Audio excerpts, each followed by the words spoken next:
Welcome back to Collective Histories, my friends, and a fine Happy New Year to each and every one of you. Let's just dive right into part 3 of this video. So we left off with Margaret Thatcher. Margaret Thatcher, nicknamed the Iron Lady, was Prime Minister between 1979 and 1990. And as I said at the end of the last video, I'm not a big fan of Margaret Thatcher, okay? I'm not a big fan. As we've mentioned in the past, people in the north and people in Wales and Scotland tend to have a dislike of Thatcher and her policies, and I am one of these people. I make no attempt to hide that, and whereas I've been able to hide some of my political stances throughout the rest of these videos, I mean, I had someone accusing me of being a monarchist. Now, I ain't gonna get into that one today. But Margaret Thatcher, it's a little bit more difficult to hide, but I'm going to put her biggest achievement as winning 3 general elections. This was pretty unheard of at the time. I mean, it's happened in the past, maybe, but her dominance as a electoral force is still to be respected today. I mean, there were times when Labour was supposed to be the successor. Neil Kinnock, God bless him, he tried many times, and yeah, it just didn't happen. And even in 1992, after Margaret Thatcher, the Tories still held on, and even despite Margaret Thatcher's admittedly controversial and polarizing reputation, she still won 3 elections. So I'm going to put this as her biggest achievement. And now her economic policies, I'm not too fond of. I mean, economic reforms is what she's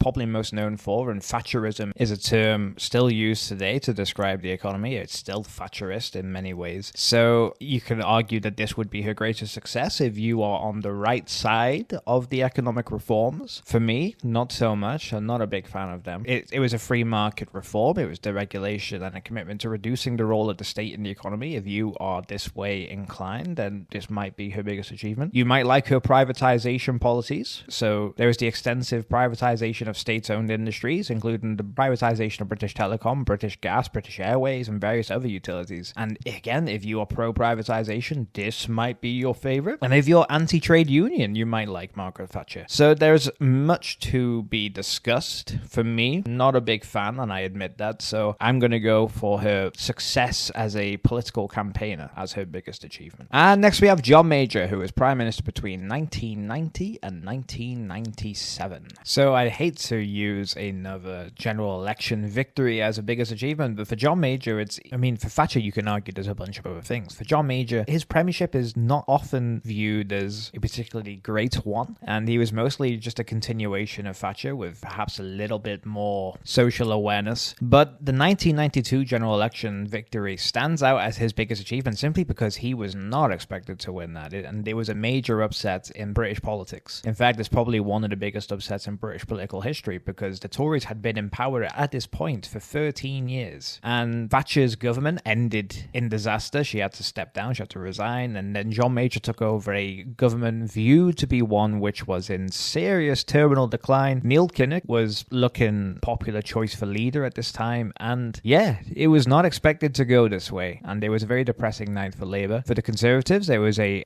fantastic win for them as they won 336 seats to Labour's 271, and as I said, pundits were suspecting that it would be either a Labour victory or a hung parliament. So for the Conservatives to win like this was a pretty impressive feat, and it stands above all else for John Major. So this is his biggest achievement, undoubtedly, in my opinion. Next, we have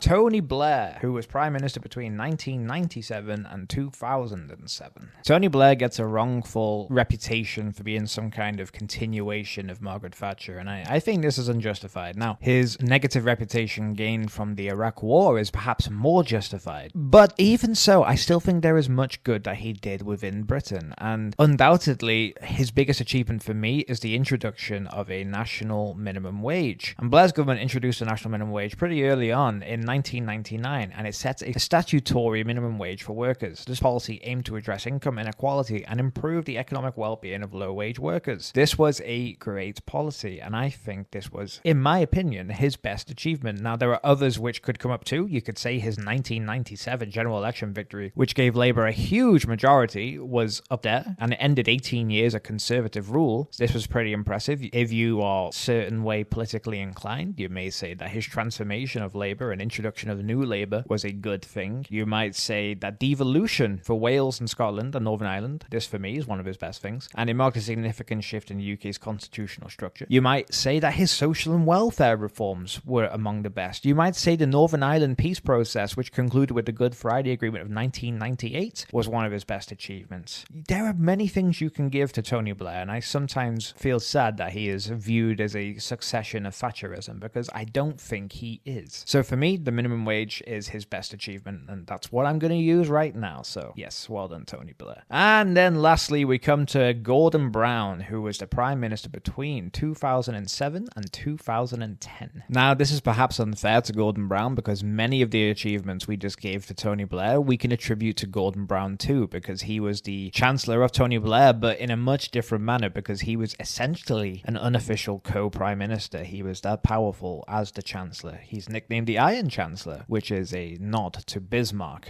So for Gordon Brown as Prime Minister, it's a little bit unfair to judge him, because he didn't get as much time as he wished, and as many would have wished for him. And unfortunately, his time as Prime Minister was dominated by the global financial crash, which weirdly gets blamed on him, and I don't even know why. So for me, I'm going to put his biggest achievement as Prime Minister as his leadership during the global financial crash of 2008. And it's often considered one of his defining moments. In the face of a severe economic global downturn, he took decisive action to stabilize the UK economy and address the impact of the crisis on the financial sector. He worked closely with international partners to coordinate responses and advocate for measures to prevent a deeper recession. In the G20, he took a leadership role. He played a prominent role in the global response to the financial crash. As the leader of one of the world's major economies, I think Britain was 5th or 6th at the time, it's usually neck and neck with France, he actively participated in G20 summits and urged coordinated international efforts to address the economic challenges facing multiple nations. And it's a shame he lost the 2010 election, mostly because of the financial crash and some other things.